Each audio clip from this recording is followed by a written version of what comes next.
Hi, my name's Cameron Carlson with AnimeLocation.tv. I'm here at Matsuricon 2019 with Jez. How you doing? I'm great. How are you?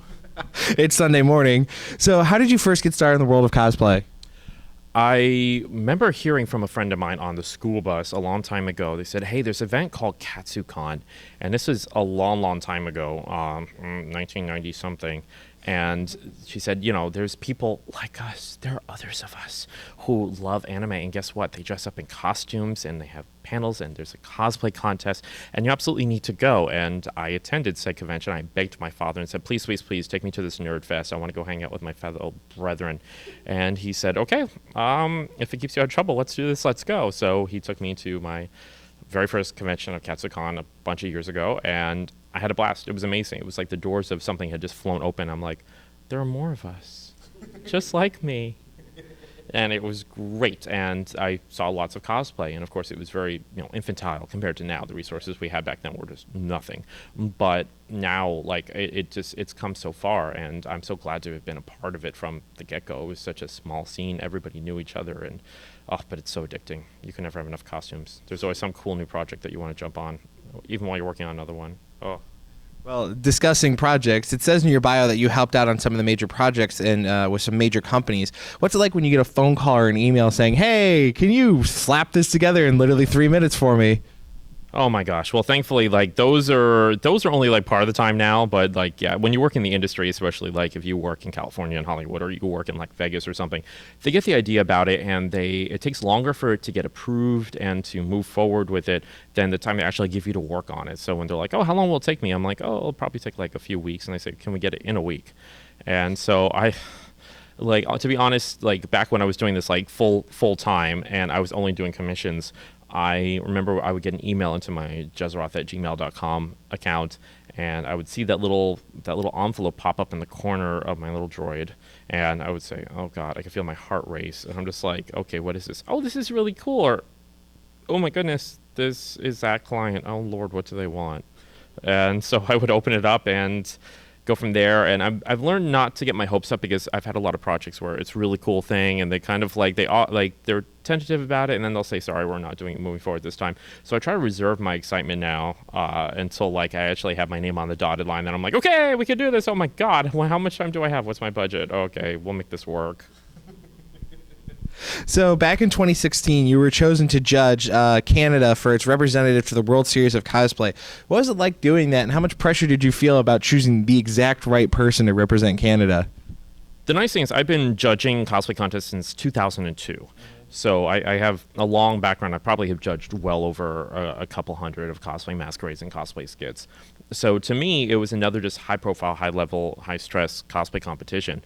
This was after I judged a convention called Animegacon, which is now defunct. But they started off the 1 year with first place in the cosplay contest was $10,000, which the level of costumes we got was incredible. It was mind-blowing. It was kind of a catch-22 for us because the costumes were so good that we were kind of, there was so much talent. How did we break it down? And we did. We worked it out. I'm very satisfied with our decision.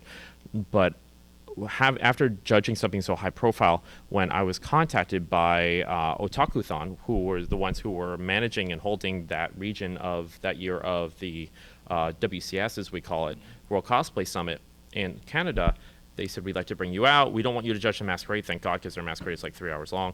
But we want you to do like a couple of other panels, and then we'd like you to judge the World Cosplay Summit. And it was a huge honor. I was more just impressed by the fact of, another country invited me to choose their representative. That speaks very highly of what they think of me. And the other girl that they asked, Vuchan, who is a cosplayer out in Spain, she was amazing. It was such an incredible experience, honestly, go there, and everyone was so nice and so humble. And I felt bad for the cosplayers because they were so stressed. It's a big deal for them. So they show up for judging and they'd be like shaking and I'd be like, look, you look fabulous. Just own this and work and stop being so stressed out, because part of what we judge you on isn't just like, okay, your costume's amazing and you look beautiful in your stage performances, but also how are you going to interact with the judges over there? If we send you over there, are you going to be like, one group in particular was like really short and nervous, and I can tell that they were only being short and a little abrupt and a little bit rude just because they were so nervous and stressed out. And I had to talk with them afterwards. I was like, dude, you have to be likable. I'm not going to send you over there if you're going to be like, you need to hold on. Like the group that comes in and is like, hi, we're so happy to be here and blah, blah, blah, and these are our cute costumes. that was a huge factor and one of the reasons why I supported this particular group. Yes, your costume has to be on point, and yes, it has to be very cleanly made. Your skit has to be cute, and also for me, it has to be understandable across languages. That's one of the reasons why Cirque du Soleil does so well, and like what really good cosplay skits are is because you don't need a single spoken word to translate. They're good enough that we can understand it. You can have several cultures who don't speak the same language watch a skit or a performance and understand it. So that was why I chose that. But I enjoyed it more than anything. Wasn't pressure at all. I was like, this is cool. I enjoyed it. So, really cool thing is that back in 2018, you were also tasked with creating the official brand costumes for the anime Aria from Right Stuff Entertainment or Nozomi Entertainment. What was it like to work on that, and how hard was it to make them? I mean, especially because they're supposed to be those canal workers, and have the flowy dress and the paddles. So, what was it like? I had honestly never heard of either of the two anime that they gave me to work on, Aria or Emma. And it's funny, when I posted up on social media on my Facebook, I'm like, hey, I'm working on these. My Facebook friends exploded. Oh my God, I love Aria. Who are you doing? That's so cool. I'm like, oh, but Right Stuff was really cool, where they sent me all the DVDs and was like, look, watch all this. These are some of the character profiles, and these are some of the scans and such. So we want you to understand not only the movement, but the series itself. And Aria, I'm gonna admit, it's a beautiful series and it's very cool. And I can see, I guess it's dubbed in certain circles as a healing anime because it's not very stressful. It's very low impact. You can put it on if you're having a rough day. It'll kind of calm you down because it's a very positive, bright, rose tinted view of the world, and it's very sweet. I can only take so much of that because I was just like, okay, I can only eat so many pieces of candy. But Emma, since I do like historical costume work, I did like Emma a lot, and kind of that Downton Abbey type feel, that whole era, and just the social construct and the issues with her falling in love with him and etc. And I saw spoilers of certain images later in the series, and I haven't even finished the series. I'm just like, oh, okay, I like this. This is really cute. I'm more of a Maiden Abyss and Madoka kind of guy. But here we are. But anyway, working on them was a joy because I go regularly to Costume College, for example, which is an event that happens in California, which is a group of historical costumers who all get together and they make the most beautiful sweeping gowns and outfits. They would be so proud to know that I started researching a little bit, not a whole lot, because I'm not going to go and make everything out of wool and cotton.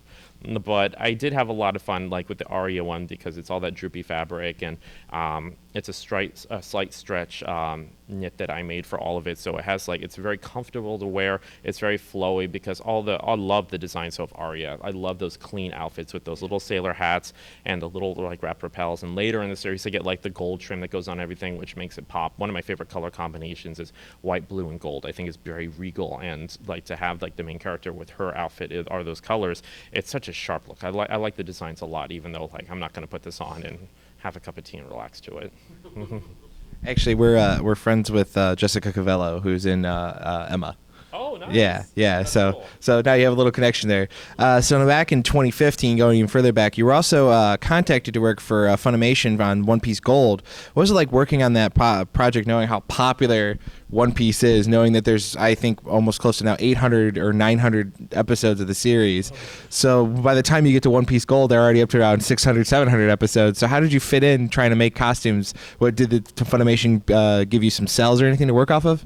Well, actually, what happened was that I was an artistic consultant for the movie. Oh, okay. Yeah, so I wasn't actually making any costumes. It was Toei Animation themselves reached out to me and said, we want you to contribute to the movie and design outfits and things and give us input as a Vegas designer who happens to love Gold Piece, One Piece, loves One Piece on Gold, to make these costumes for the movie. And I was like, cool. And I remember they asked me point blank, have you seen all the episodes of it? I'm like, no, of course not.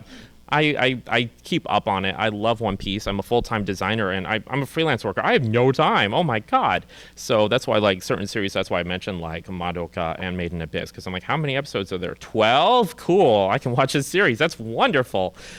But, when my roommate found out, when I told her early on, I was like, look, I'm going to be assisting to animation, which was lots and lots of sketches and sending them over and having lots of Skype conversations with the director, and random voice actors from One Piece would just pop in on our chat and be like, hi, I'm about to be freaking out. The first time when Usopp showed up, I was like, oh yeah, I was about to have a stroke. It was so cool.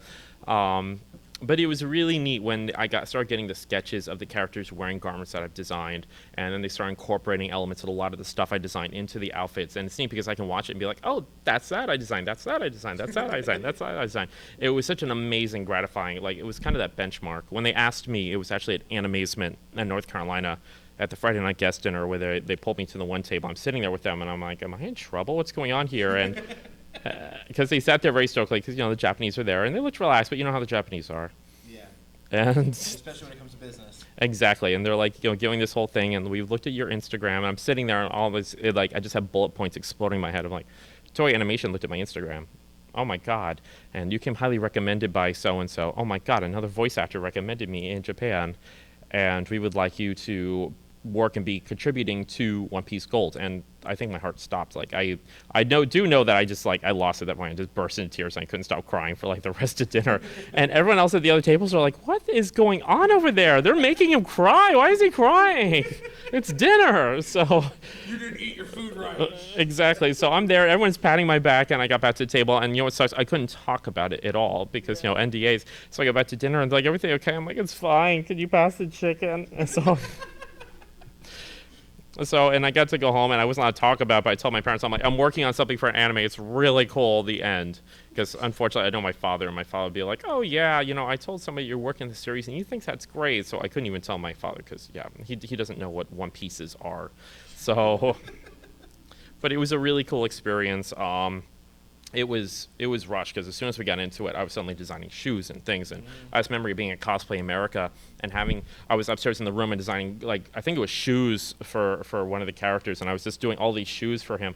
And then I was like, okay, and I have to run downstairs. So I ran downstairs real quick and I did a panel. I came right back up and I worked on something else. And someone was like, what are you doing? I'm like, I'm working on an anime upstairs in my hotel room. I apologize. So it was a little stressful, but it was to actually have a credit and be like, I worked on an anime. It's such, it's every cosplayer and anime fan's dream that you legit worked in the industry. I have a check from Toei Animation that is framed on my wall along with the cell from it. And I'm just like, haha, I worked in the anime industry. What have you done lately? Well, that's awesome. I didn't know it was that involved, but that's wonderful. So now, are there any upcoming projects you want fans to know about at this time that aren't behind a pesky NDA wall? Yes! I am opening up the first school of cosplay in Las Vegas, and I'm so excited about that. The official dual name that we're having for it, there's a Twitch channel for it called Gamer vs. Taylor. That's Gamer vs. Taylor, all one word.